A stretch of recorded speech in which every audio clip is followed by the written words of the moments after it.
주 52시간 근무제 시행으로 인한 버스 파업은 이미 1년 전에 예고됐었다는 지적이 많습니다.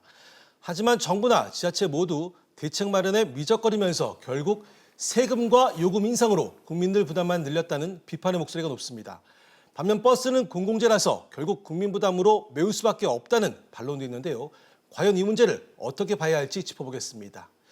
정부는 파업 협상 마지막 날 노조가 주장하던 준공영제 전면 확대 대책을 내놨는데요. 자, 황표 기자. 네. 앞서 잠시 언급했지만 이 준공영제라는 것 도대체 뭡니까? 일단 지금 현재 서울을 비롯해서 부산과 인천 등 7개 시도가 실시하고 있는데 일종의 지자체 버스 보조금이다 이렇게 보시면 될 것 같습니다. 네. 유럽의 몇몇 나라는 아예 정부나 지자체가 이제 버스 회사를 운영하는 경우가 있는데 이런 경우를 아예 공영제라고 하고요. 네. 우리는 이제 버스 운영은 버스 업체가 맡고 버스 노선 배차와 조정은 지자체에게 권한이 있는 준공영제인데요. 이 요금 등의 수익을 지자체가 다 가져가고 난 다음에 각 버스 회사에 나눠주는 구조인데 이 적자를 모두 보존해주는 그런 구조입니다. 이 지하철이 없는 곳에서는 버스가 서민의 유일한 이 교통수단인 만큼 안정적인 운행을 위해서 지자체가 이제 그동안 계속해서 지원에 나섰던 건데 한편으로는 지자체의 재정 부담이 계속 늘어날 수 있다 이런 단점도 있습니다. 자, 이런 재정 부담 때문에 이번에 정부가 준공영제 도입을 확대하겠다고 하면서 찬반 논란이 일고 있는데 먼저 도입을 반대하는 측의 주장은 뭡니까? 일단 정부 대책 중에 하나가 경기도 광역버스 등에 대한 준공영제 확대였는데요. 네. 이 경기도의 각 지자체 예산으로는 부족하니까 앞으로는 정부 예산을 써서 이를 보조해주겠다 이런 뜻이었습니다. 하지만 이렇게 이제 버스 회사 적자를 누군가 대신 이제 보존해주기 때문에 이 버스 회사들이 임원 임금을 높게 주는 등 방만한 경영으로 혈세가 낭비되고 있다 이런 지적이 나오고 있습니다. 예. 따라서 이제 준공영제 확대 같은 경우 지자체들의 만성적인 재정 적자만 앞으로 더 심해질 것이다 이런 지적이 나오고 있습니다. 버스 업계로서는 비용을 아끼는 경영을 할 이유가 없는 거죠. 그래서 만성적인 재정 적자 구조가 더 확대될 가능성이 있고요.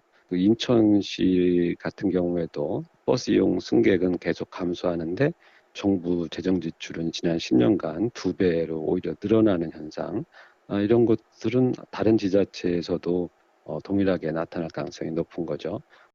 자, 이런 지적에도 불구하고 준공영제를 확대할 필요가 있다 이런 반론도 있죠.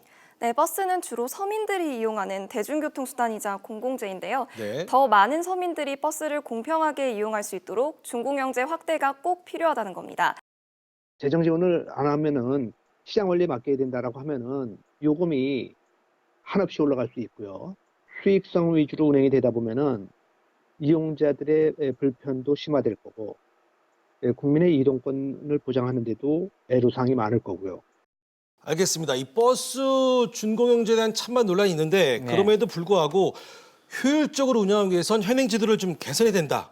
이런 지적도 좀 나오고 있습니다. 네, 이제 예를 들면 버스 한 대를 하루에 운행하는 데 드는 비용을 표준 운송 원가라고 하는데요. 네. 이제 이 여기에는 이제 버스 기사의 월급과 연료비, 차량 유지비 등이 모두 포함되어 있습니다. 네. 살펴보니까 지난해 말 기준으로 서울시의 경우 68만 원, 부산이 67만 원, 대구와 대전은 57만 원 수준이었는데 이 중에 인건비가 차지하는 비중이 약 70% 정도 됩니다. 네. 문제는 얼마나 적자를 이제 보전해 줘야 되는지 기준이 되는 이 표준 운송 원가가 얼마나 적절한지 그리고 버스 회사에 준 지원금이 제대로 쓰였는지 파악하기가 어렵다는 겁니다. 예. 지난 2월 부산에서는 한 버스 회사가 이 표준 운송 원가를 부풀려서 수십억 원의 돈을 빼돌린 사례가 있어서 결국 버스 회사 대표가 기소되는 그런 일이 있었고요. 예. 지자체가 이 표준 운송 원가를 계산할 때 이 버스 업체가 제출한 내용에만 의존을 하다 보니까 관리 감독도 제대로 하지 않아서 이런 문제가 발생했다 이런 지적이 나중에 나왔습니다. 네. 현재 제대로 버스 회사들의 경영이 합리적이고 투명하게 횡령 이런 이슈들이 계속 문제가 되고 있는데 과연 그런 부분이 있는가에 대한 점검이 첫 번째 이루어져야 되고요. 그렇군요. 황인표 기자 얘기처럼 이런 지적에 대한 정부의 입장은 뭡니까? 네, 김현미 국토교통부 장관은 준공영제는 그 혜택이 온 국민에게 돌아갈 수 있는 제도라고 했습니다. 네. 버스 기사들의 근로 환경 개선으로 승객들의 안전을 확보할 수 있고 교통 취약 지역 주민들도 이동권도 보장되기 때문인데요. 준공영제도의 부작용을 막기 위해 철저히 준비하겠다는 입장입니다.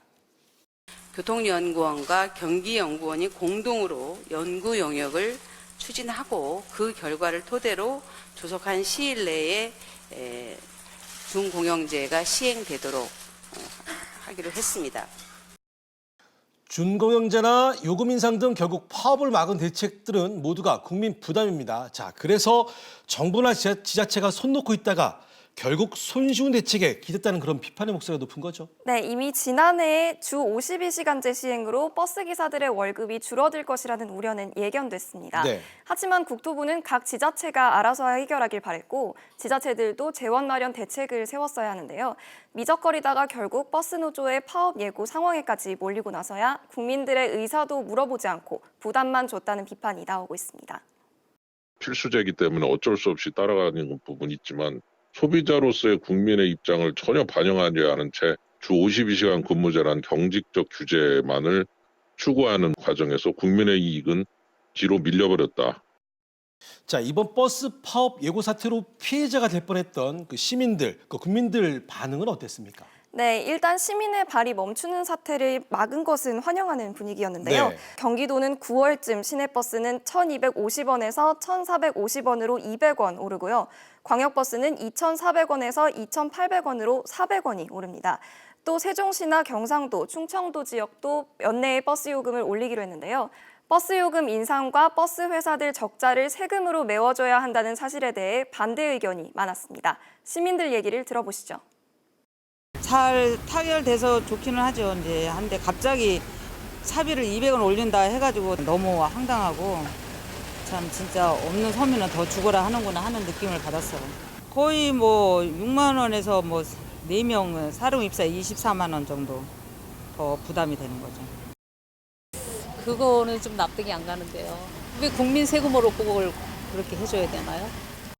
네, 반대로 이런 결정에 찬성하면서도 갑작스럽고 일방적인 건 문제고 혈세가 낭비되지 않도록 감시할 필요가 있다고도 꼬집기도 했습니다. 그 버스를 타고 사고가 났을 경우를 생각을 하면은 200원 오르는 건 괜찮은 것 같은데. 바로 해결책을 못 내는 거는 정부가 잘못된 거죠. 사측에서 돈 얼마인데 쓰는 거 다 감사해서 제대로 쓰는지 확인해야죠.